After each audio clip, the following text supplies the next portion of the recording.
corriqueiro, não é um debate fluente nas universidades ou mesmo no movimento social. Não, ainda não é. Se bem que hoje começa a ganhar uma certa dimensão. Por que eu digo isso? Porque debater essa temática da filosofia ou da história ou da antropologia numa perspectiva evolutiva, numa perspectiva tomando a história e a filosofia a partir da origem da humanidade, como é a África. A África é o berço. A África, reconhecidamente, é o berço da humanidade. Foi ali onde o ser humano ficou ereto. Aqui não quero entrar nesse debate, né, criacionista ou evolucionista, não estou entrando nesse debate. Mas é ali onde o homem se fez, o homem, eu digo no geral, homem e mulher, se colocaram e ficaram eretos e tomaram uma dimensão antropológica no sentido de começar nas savanas a sua experiência, a sua jornada histórica.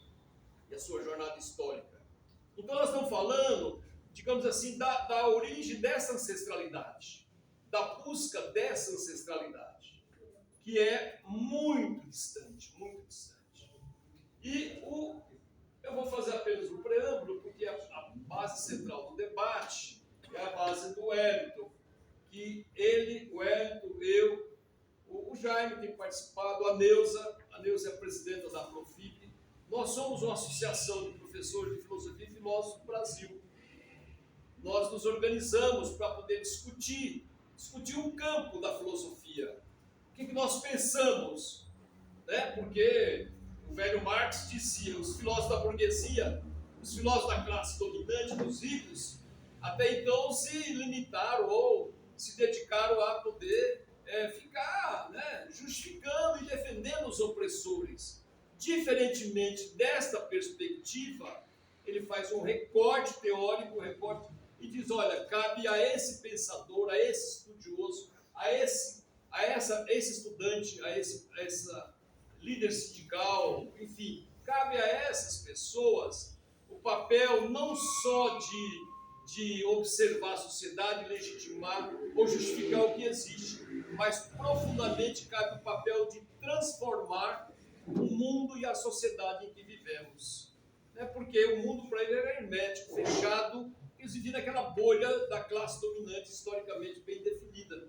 E a partir daí o Marx falou, opa, pode parar com isso, não é bem assim, nós temos também que ter os nossos pensadores, os nossos filósofos, os nossos sociólogos, os nossos antropólogos, para poder também refletir uma realidade para além da realidade da classe que detém o poder, que detém a hegemonia na sociedade. Então nós temos um grupo de professores chamado Núcleo Pan-Africanista. E nós nos reunimos para estudar livros nessa temática, com essa temática. Nos reunimos toda segunda-feira. Nós estudamos o primeiro livro, que foi da Bell Hooks, né, A Arte de Transgredir, que é um livro fantástico, que as companheiras precisavam ler, e os companheiros também. Eu li, eu achei que é extremamente importante, depois nós podemos ver como chegar, se vocês ainda não conhecem, como chegar a essas referências bibliográficas para vocês. Um livro fantástico, eu entendi, por exemplo, que ela foi uma daquelas que ensaiou efetivamente uma crítica para Paulo Freire, para vocês verem a ousadia e a competência que ela até então desenvolveu. Depois, nesse grupo de estudo, nós tivemos um debate sobre o livro do Silvio Almeida, que depois teve aquele episódio que aconteceu com ele, mas ele lançou um livro importante, que é o Racismo Estrutural, que vocês já conhecem, mas já ouviram falar.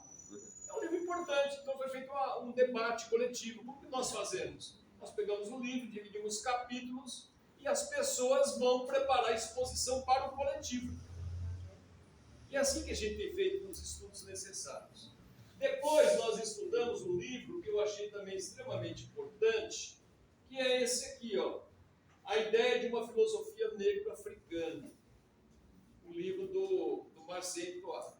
Eu entendo que é um dos livros fantásticos, que o movimento negro precisa ler. Nós precisamos ler, porque ele traz uma perspectiva e um aprofundamento necessário para a compreensão dessa temática, para não ficar naquele debate da mesmice. Não que não seja importante o debate, mas precisa ir buscar a profundidade que o tema tem, que o tema apresenta. Esse debate, por exemplo, ele faz um debate de qual que é o papel da filosofia, faz uma crítica aberta ao cristianismo e a outras religiões, onde ele fala que filosoficamente ele traça, digamos assim, um perfil de ruptura com esse debate, e falou, isso aqui é teologia, isso aqui é filosofia, meu papel é com a filosofia. Eu não vou discutir a dogmática, porque a filosofia acaba aí.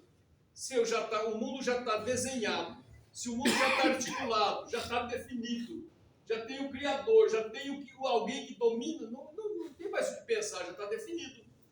E ele diz o seguinte, não, a filosofia não tem isso como limite. A filosofia vai além disso. Então não nos confunda os filósofos como teólogos. Os teólogos têm o papel deles, reflete sobre uma realidade dada, mas o filósofo tem um papel muito mais além do que isso. E ele vai falar de que o papel da África, o processo de colonização e o processo que a África se encontrava e que se encontra até hoje, é um processo que faz parte de um processo de colonização permanente.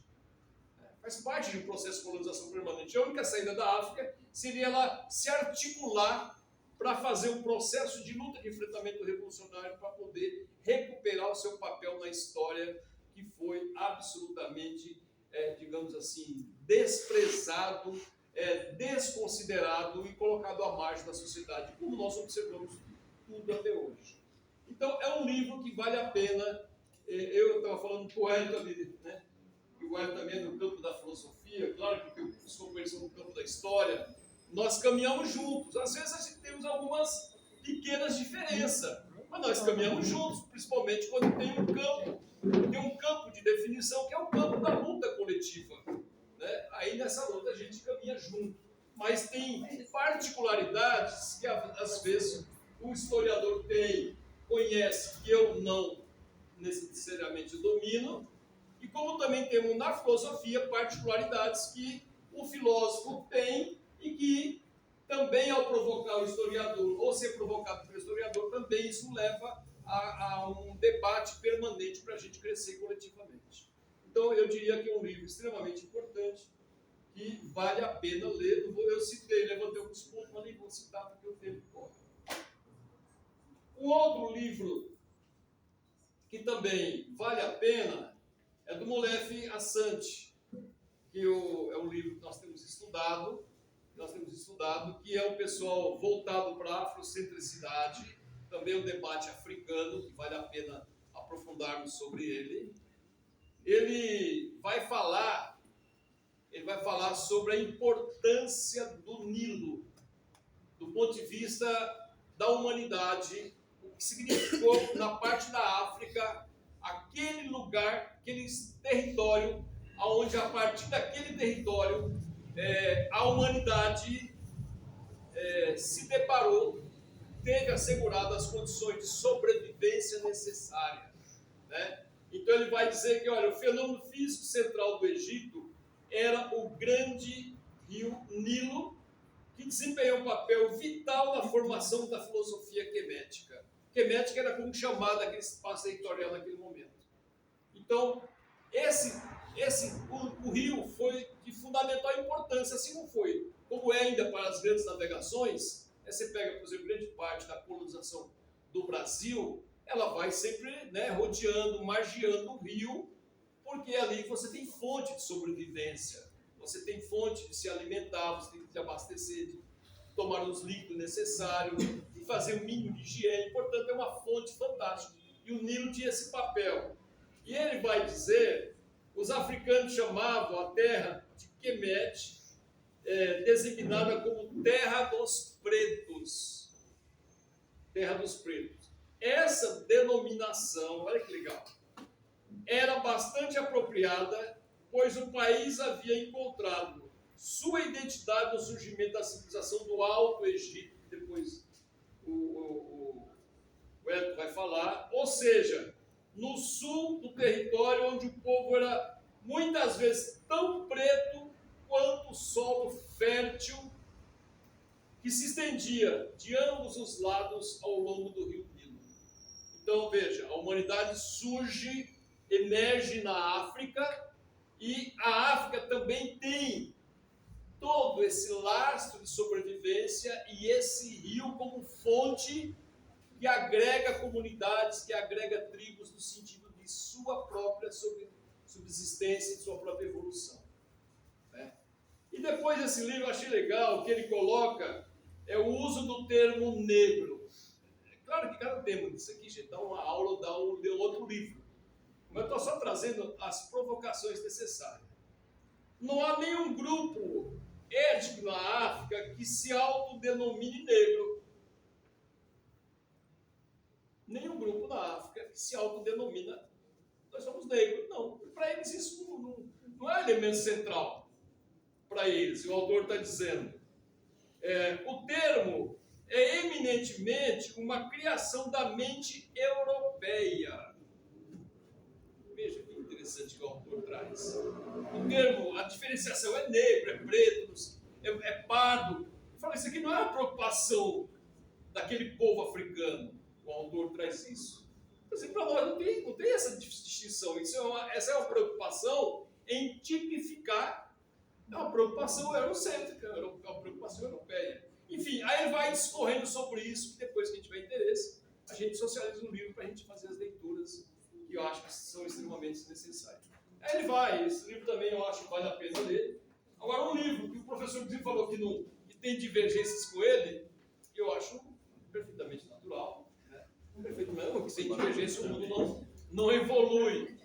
Mas eu vou dizer para vocês, foi um livro que me chamou muito a atenção. Me chamou muita atenção. Por uma razão simples que me chamou a atenção. Eu nasci em 1953, eu sou o tiozinho da quebrada dos bons, da idade.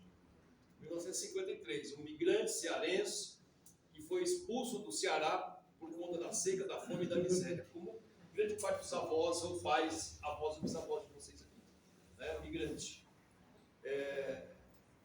E eu estudei filosofia, estudei na FAI, Faculdade Social do Ipiranga, que é uma faculdade de influência fortemente da igreja. Fiz o curso bacharel em teologia, né? E fiz outros cursos, mestrado, depois doutorado, fiz outros cursos.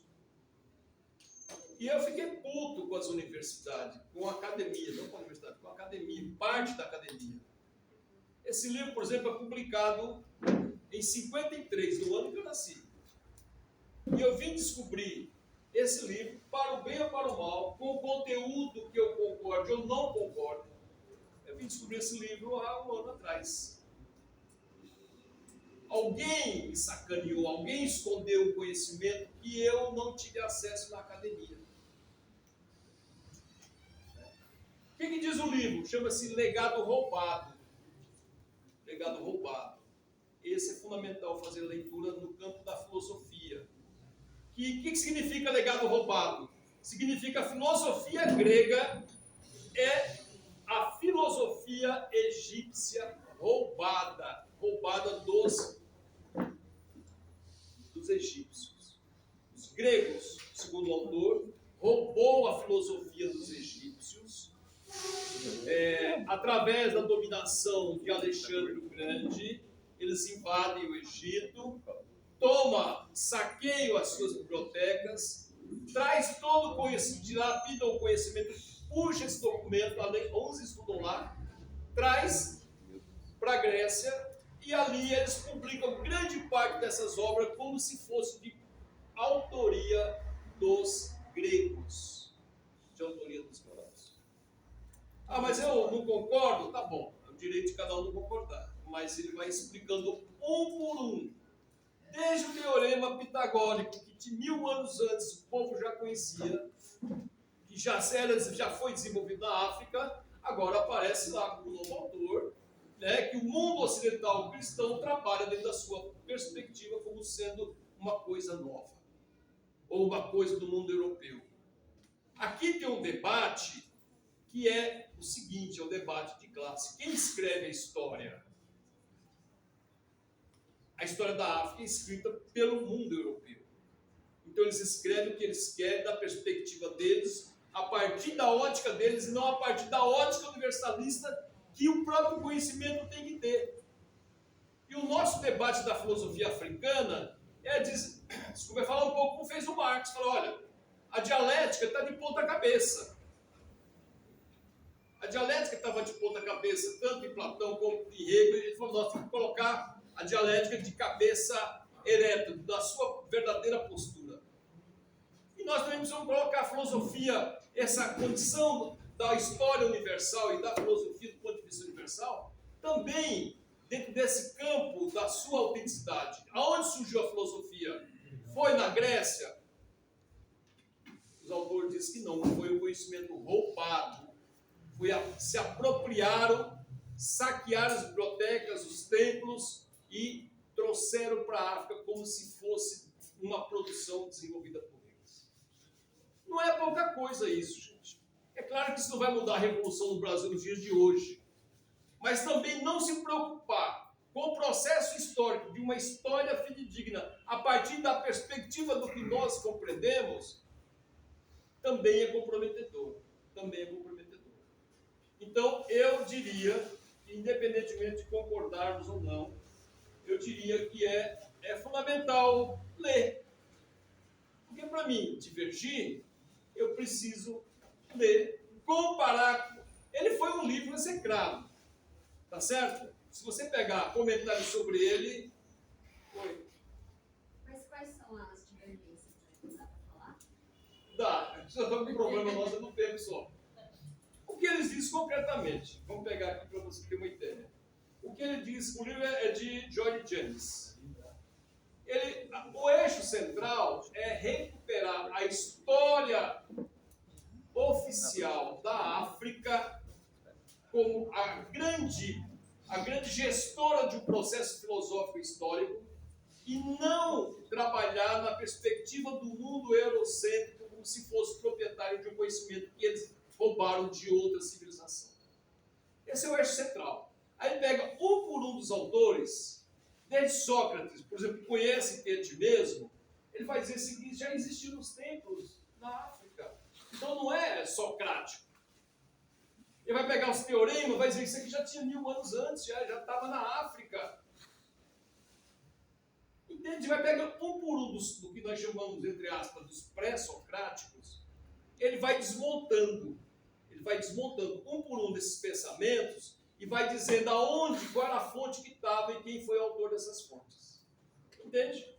Esse é o elemento central, ou seja, ele propõe repor a história e a filosofia a partir de uma perspectiva universal e não a partir da apropriação de um país do mundo ocidental cristão que tem um comprometimento, nós sabemos qual é o objetivo deles. O objetivo deles é passar para o mundo como um grande milagre e, de repente, Sócrates, Platão e Aristóteles são os grandes referências, digamos assim, universalizadas do conhecimento, quem faz filosofia, ou mesmo quem estuda no campo das humanas, esses autores você se depara com ele a todo momento, Sócrates, Platão e Aristóteles, no mínimo, nos pré-socráticos, na filosofia antiga, ele está dizendo o seguinte, olha, esse conhecimento desse povo todo é um conhecimento que eles se apropriaram de uma outra civilização e negaram esse próprio conhecimento da outra civilização. Por quê? Porque eles não tinham interesse em passar para o mundo a África como digamos assim, a grande protagonista de um processo de conhecimento. Eles precisavam justificar de qualquer forma a dominação, a colonização dos países africanos, eles precisavam de qualquer forma dominá-los e dizer para eles e reconhecer de que eles, de fato, tinham uma filosofia universal, eles achavam que não era fundamental e que, por muito tempo, negaram essa origem do conhecimento da filosofia a partir da sua própria condição de existência. Então, é um livro que vale a pena vocês lerem. Depois a gente pode aprofundar. Se tivéssemos um tempo para poder pegar cada um desse livro e estudar, seria legal. E por último, o último livro que nós estudamos foi esse. Foi esse livro aqui. Que é Nações Negras e Cultura da Antiguidade Negro-Egípcias aos Problemas Culturais da África Negra de hoje. É Sheikh Anta Diop. Esse é um autor extremamente respeitado mundialmente. Ele faz uma tese, ele escreve um livro a partir de 48, eles não aceitam a tese dele, aceitam o Fanon também. Todo mundo sabe, o Fanon escreveu, os caras falaram, essa tese aqui não tem acordo, e ele lá, desesperado, doente, morre, não morre, ele dá um jeitinho lá, depois ele publica a obra dele e todo mundo sabe da importância que tem o Fanon no conhecimento, tanto da medicina, da psiquiatria, quanto do ponto de vista do seu combate militante.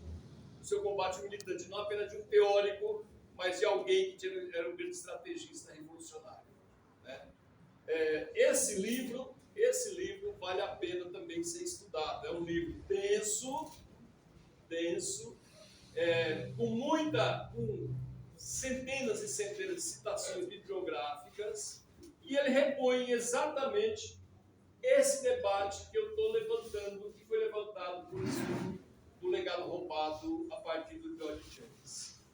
Entende? Então nós estamos trilhando uma nova fonte de conhecimento, de levantamento filosófico, histórico, antropológico, sociológico, que queiramos, tá certo? E eu acho que nos dias de hoje, o historiador, ou professor de filosofia, ou estudante de filosofia, que não entrar nesse debate, que não ter acesso a esse tipo de conhecimento, daqui 20, 30, 40, 50 anos, também vai ficar emputecido da vida como eu fiquei, de não ter tido direito a ter pelo menos o contraditório, saber que eu não concordava ou que eu deixei de conhecer, porque alguém escondeu esse formato do conhecimento. E para falar desse cidadão aqui, eu passo para